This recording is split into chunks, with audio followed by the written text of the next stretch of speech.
I have the body of a weak and feeble woman, but I have the heart and stomach of a king. Sorry, spoiler alert, this story ends with a war. Learn more on BBC Bitesize. Hello and welcome to the Bitesize GCSE History Podcast. I'm Alice Loxton, author and historian. And I'm Anouska Lewis, history podcaster. And we're here to help you dive a little deeper into Elizabeth I. Today, we're talking about the Spanish Armada. Now, when Elizabeth became queen in 1558, England's religion was Protestant and Spain's religion was Catholic. But despite this, the two countries were still on friendly terms, at least for the time being. At the time, Spain was the most powerful country in the world. It had a big navy of large ships, so it was important to keep this relationship friendly. But over time, tensions increased between Spain and England. Religion was a factor, but there were others too. Exactly. Elizabeth had rejected a marriage proposal from the King of Spain, which didn't go down too well. Also, Spain controlled the Netherlands at the time, who weren't happy when Elizabeth agreed to send English troops to fight Spanish soldiers during the Dutch Revolt. That was in the 1580s. And of course, there had been a flurry of thefts, which saw English pirates stealing from Spanish ships. All of this tension led to Spain attempting to invade England. Sorry, spoiler alert, this story ends with a war. Now, if you'd like more information on what led up to this moment, check out the description below for links to the BBC Bitesize website. And there's plenty more videos on this YouTube channel across subjects like English, science, and way more. So subscribe and stay on top of your GCSEs. Now, let's fast forward to one of the most crucial events in history, which would forever impact Spain and England's relationship. So it's the 29th of July, 1588. An English captain has just spotted a fleet of armed ships in the distance. They're sailing towards England. The Spanish boats are sailing in a crescent formation, like a crescent moon or a delicious croissant. King Phillip of Spain has decided to invade England and try to overthrow Elizabeth. He sends his fleet of ships, also known as the Spanish Armada, into battle. The invasion has begun.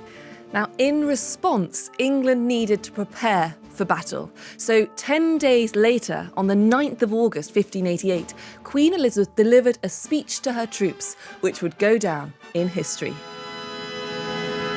I know I have the body of a weak and feeble woman, but I have the heart and stomach of a king, and of a king of England too, and think foul scorn that Parma or Spain, or any prince of Europe should dare to invade the borders of my realm, to which, rather than any dishonour shall grow by me, I myself will take up arms.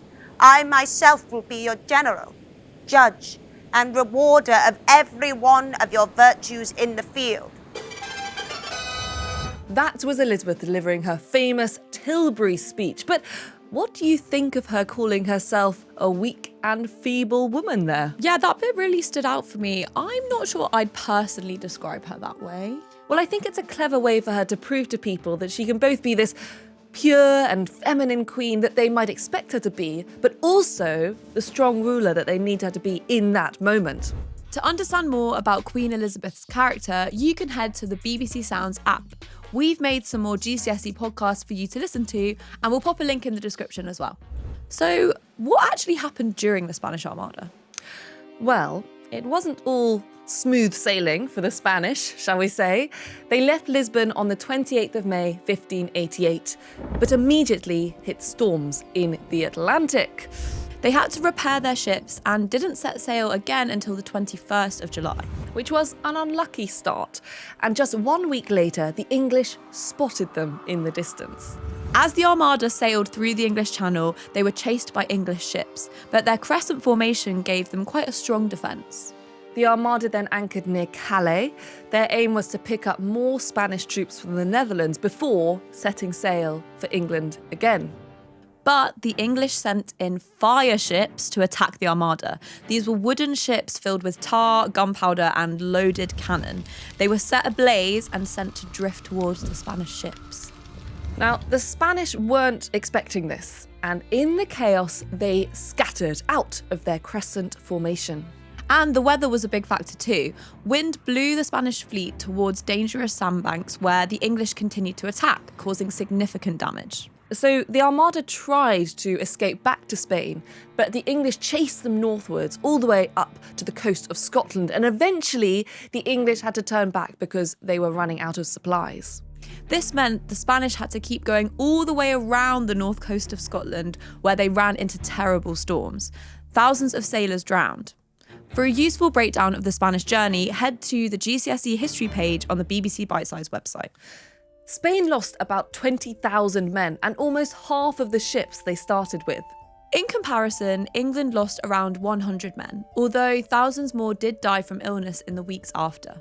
Now, England had won the battle, and this victory really strengthened Elizabeth I's position as Queen of England because she had faced all these questions over her legitimacy. There were plots to overthrow her, so this victory really improved her reputation as a strong ruler. It also strengthened Protestant rule. At the time, the view was that this strong Protestant English navy had defeated Catholic Spain. So both Catholics and Protestants at the time would have believed that Elizabeth had God on her side. So the English took victory against Catholic Spain as confirmation of the legitimacy of Protestantism. Now, if you've enjoyed this video, check out the description below for links to more bite-sized content on BBC Sounds and the BBC Bitesize website. And make sure you subscribe to the Bitesize YouTube channel for GCSE help in science, English, history, and way more. Thanks so much for watching.